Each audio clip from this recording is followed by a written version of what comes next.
সুপ্রিয় ছাত্রছাত্রীবৃন্দ, অনলাইনে দর্শনের ক্লাস থেকে সবাইকে শুভেচ্ছা অভিনন্দন জানাচ্ছি। আজকের আলোচনার শুরুতেই আমি তোমাদের একটু অন্য বিষয়ে একটু আলোকপাত করতে চাই। সেটা হলো আমাদের দেশের, আমাদের পরিবেশের সার্বিক পরিস্থিতি সম্পর্কে তোমাদের একটা সম্যক ধারণা তৈরি হয়েছে ইতিমধ্যেই।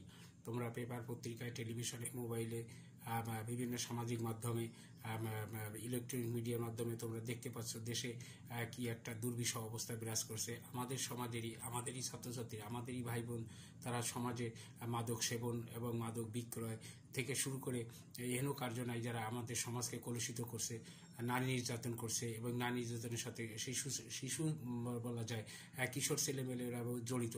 এমনকি আমাদের ছাত্রছাত্রীরা এবং মেয়েরা সাধারণত দেখা যাচ্ছে যে এখন মাদক সেবনে আসক্ত হয়ে পড়েছে এবং এই মাদকের ভয়াবহ ছবল আমাদের গোটা জাতিকে, আমাদের দেশটাকে ধ্বংসের দিকে এগিয়ে নিয়ে যাচ্ছে। আমরা দেখতে পাচ্ছি যে মাদক সেবন যেমন অপরাধ, তেমনি মাদক বিক্রেতাও সমানভাবে অপরাধী। সরকার এদেরকে দমন করার জন্য কঠোর ব্যবস্থা গ্রহণ করেছে, কিন্তু তারপরেও আমাদের সমাজের থেকে এটিকে উচ্ছেদ করা সহজে সম্ভব হচ্ছে না।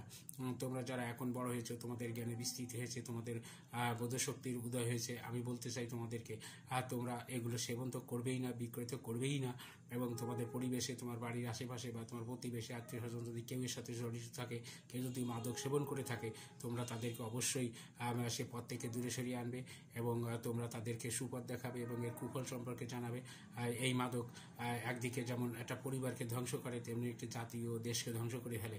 আমরা দেখতে পাচ্ছি যে বহির্বিশ্বে এই মাদকের সবলে কিছু কিছু দেশ একেবারেই ধসের দ্বার প্রান্তে চলে গেছে। আমাদের যুব সমাজও খানিকটা হলে বিপদগামী হয়ে পড়েছে।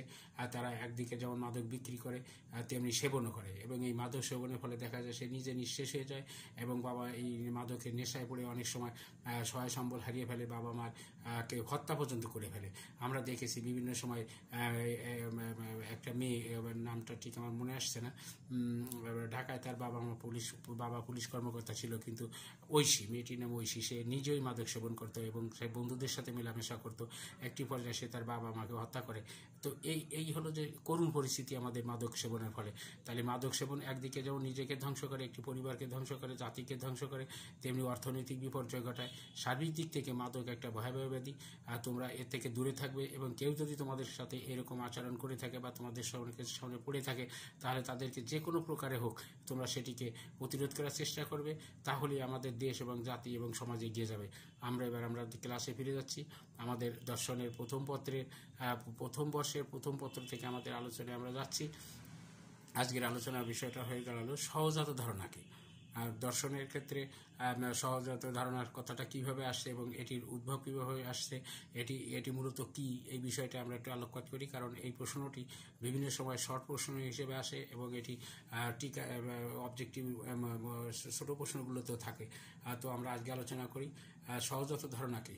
তার আগে একটু দর্শনটাকে একটু সংক্ষেপে তোমাদেরকে বলে যাই।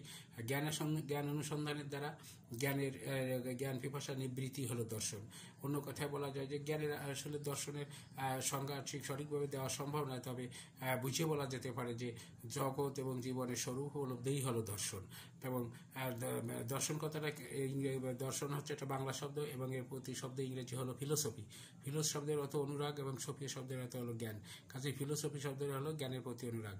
আর যিনি দার্শনিক, যার এই জ্ঞানের প্রতি অনুরাগ আছে, সত্যের প্রতি অনুরাগ আছে, সত্যানুসন্ধানের অভিপ্রায় আছে, তিনি দার্শনিক। কাজেই আমরা এই সহজাত ধারণায় চলে যাই। আমাদের দর্শনের গুরু হচ্ছে থেলিস, দর্শনের জনক হচ্ছে থেলিস এবং দর্শনের গুরু বলতে পারি আমরা সক্রেটিসকে। কিন্তু এই ক্ষেত্রে আজকে আমরা যে সহজাত ধারণার কথা বলছি, এই ধারণাটির উদ্যোক্তা হলেন বা প্রবক্তা হলেন ডেকার্টস, দার্শনিক ডেকার্টস। তিনি একজন বুদ্ধিবাদী দার্শনিক ছিলেন।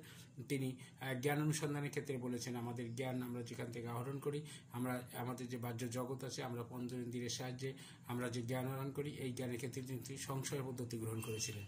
তিনি বলেছিলেন যে জ্ঞানের ক্ষেত্রে সব ক্ষেত্রে আমরা জ্ঞান যখন আহরণ করতে যাই, তখন যে বস্তু থেকে আমরা আহরণ করতে যাই সেটিতে তিনি সন্দেহ করেন এবং এই সন্দেহ এবং সংশয় নিয়েই তার দর্শনের যাত্রা। এবং দর্শনের ইতিহাসে তিনি সংশয়বাদী হিসেবে পরিচিতি পেয়েছেন এবং এটি তার দর্শনের একটা ঐতিহাসিক আলোড়ন সৃষ্টি করেছে।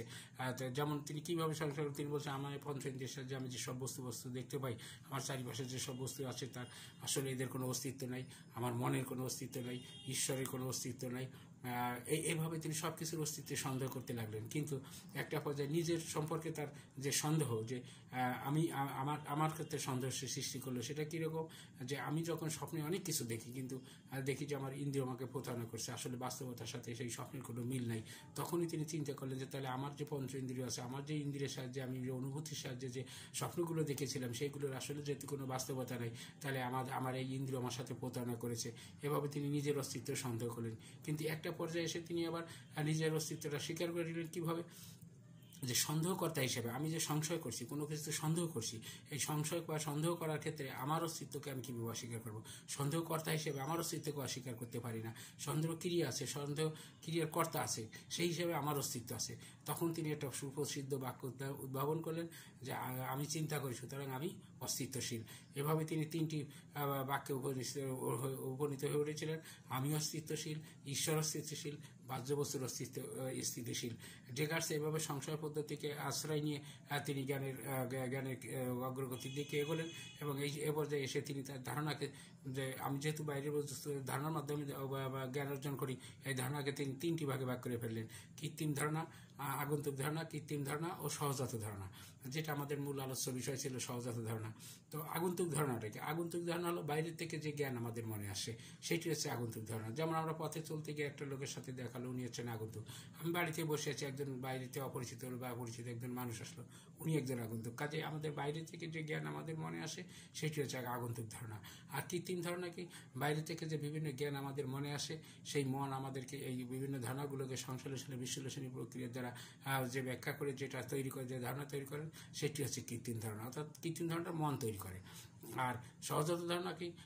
ডেকার্স বলছেন যে আমরা জন্মের পর থেকেই আমাদের মনে কিছু ধারণা ঈশ্বর প্রদত্তভাবেই তৈরি করে দিয়েছেন, এবং ঈশ্বর এগুলো আমাদের মনে তৈরি করে দিয়েছেন, এবং এই সহজাত ধারণার দ্বারাই আমরা জ্ঞান অর্জন করতে পারি।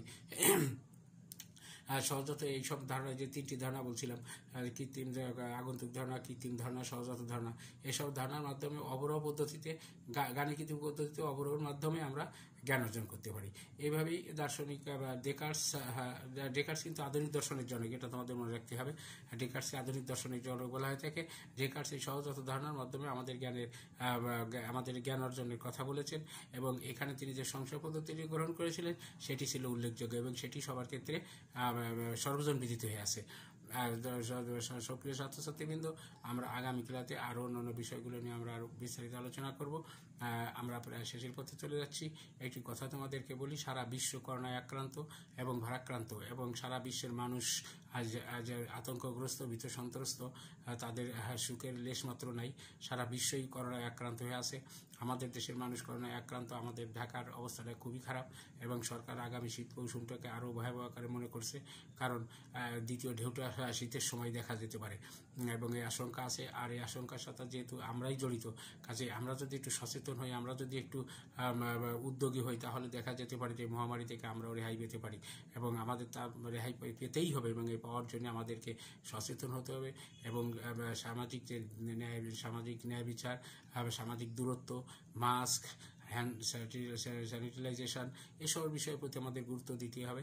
আমাদের দেখো শিক্ষা ব্যবস্থাটি একেবারে বলা যায় যে খানিকটা হলো স্থবির হয়ে পড়েছে। আমাদের সমস্ত স্কুল, কলেজ, মাদ্রাসা, শিক্ষা প্রতিষ্ঠানও বন্ধ হয়ে গেছে। শিক্ষকদের সাথে ছাত্রদের কোনো সম্পর্ক নাই, এবং একেবারে সমন্বয়হীনতার মধ্যে আমরা ভুগছি। এভাবে কোনো শিক্ষা ব্যবস্থা চলতে পারে না। সারা বিশ্বটাই এভাবে চলছে, শুধু আমরা না।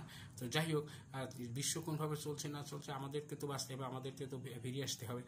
সেজন্যে আমরা সবাই নিজের উদ্যোগে এবং সচেতন হয়ে আমরা যাতে এই করোনাকে মোকাবেলা করতে পারি এবং শিক্ষা ব্যবস্থাটাকে ধরে রাখতে পারি, তার জন্য আমরা অনলাইন ক্লাস ব্যবস্থা করেছি। সরকার আমাদের অনলাইন ক্লাস ব্যবস্থা করেছে। আমরা সরকারের সাথে সহযোগিতা করতে চাই, এবং আমরা সেভাবে এগিয়ে যাচ্ছি। তোমরা যারা আমাদের অনলাইনে ক্লাস শুনছো এবং আগামীতেও শুনবে, তারা আমাদের এই বিষয়টাকে মনে রাখতে হবে যে আমাদের এখন লেখাপড়াটা একেবারে বললে আমরা অনেক পিছিয়ে পড়েছি। আমাদের এই ক্লাসগুলো আমরা অনলাইনের মাধ্যমে যে ক্লাসগুলো পাচ্ছি, সব শ্রেণীতে একেবারে প্রাইমারি থেকে শুরু করে কলেজ, ইউনিভার্সিটি পর্যন্ত এই অনলাইন ক্লাস চালু হয়েছে। তোমরা নিজ উদ্যোগে, নিজের সাহসিকতার সাথে, সচেতনার সাথে তোমরা এই ক্লাসগুলো অনুধাবন করবে। তোমরা যারা ছাত্রছাত্রী আছো, বাড়িতে সকল সাবজেক্টগুলো নিয়ে তোমরা এই বিষয়টা অনুসন্ধান করবে এবং কলেজের সাথে যোগাযোগ রক্ষা করে আমাদের আইডি নম্বর হোক, আমাদের মোবাইল নাম্বার হোক, যেভাবে হোক তোমরা আমাদের সাথে যোগাযোগ রাখার চেষ্টা করবে এবং অনলাইন ক্লাস থেকে তোমরা জ্ঞান অর্জন করার চেষ্টা করবে। সেই সাথে আমি করোনার শেষ উপদেশটি, অর্থাৎ আমরা অবশ্যই মাস্ক ব্যবহার করব, নিতান্ত প্রয়োজন না হলে আমরা ঘরে বাইরে যাব না, এবং আমরা সামাজিক দূরত্ব বজায় রাখবো, হ্যান্ড স্যানিটাইজেশন ব্যবহার করব এবং সামাজিক দূরত্ব নিরাপদ দূরত্ব বজায় রেখে সবাইকে শুভেচ্ছা ও অভিনন্দন জানিয়ে আজকের মতো ক্লাস শেষ করছি। আগামীতে দেখা হবে। ধন্যবাদ সবাইকে।